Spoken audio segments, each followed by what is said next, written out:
l'instant. Je le disais juste avant que je précédais ces mots. En fait, la facture a été multipliée par 10. Voilà. Concrètement, ça veut dire, elle est passée de combien à combien?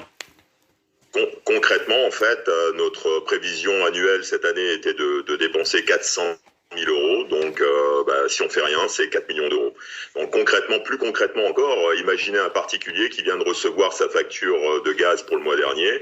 Imaginez qu'il ait eu une facture de 400 euros. Imaginez que il soit au cours réel, comme je le suis avec la société, et il a une facture de 4 000 euros. Voilà, ça c'est la réalité.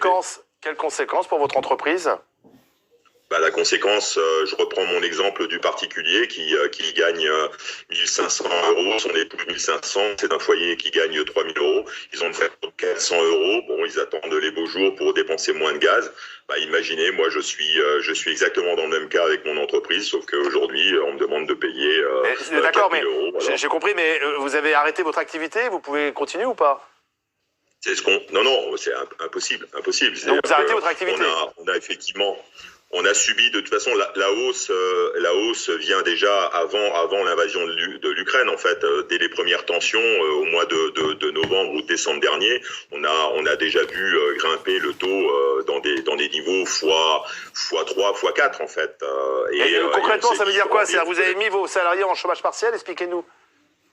On est en cours, on est en train de voir avec justement les pouvoirs publics, l'administration du travail pour se mettre. Déjà, on est en train de dénoncer notre contrat de gaz parce qu'on peut pas continuer comme ça et rapidement on va mettre nos salariés au chômage partiel en espérant la totalité. Vous savez, si l'usine elle s'arrête,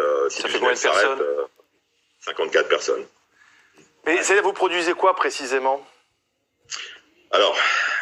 Nous fabriquons de la céramique sanitaire. Donc on est un cas un peu particulier puisqu'on a repris une usine qui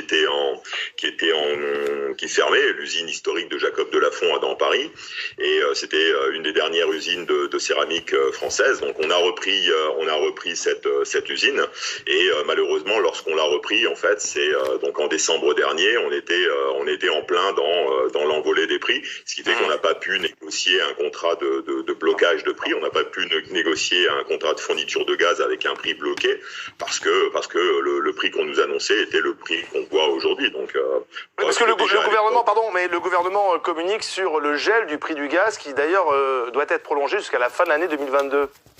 Pour les particuliers, attention. Donc ça ne vous concerne pas, voilà, ça ne concerne pas les entreprises. Non, les entreprises sont pas concernées par ce blocage. Nous, les entreprises, si vous voulez, lorsque vous prenez un contrat de fourniture de gaz, vous bloquez votre prix sur 3 ans. C'est ce qui est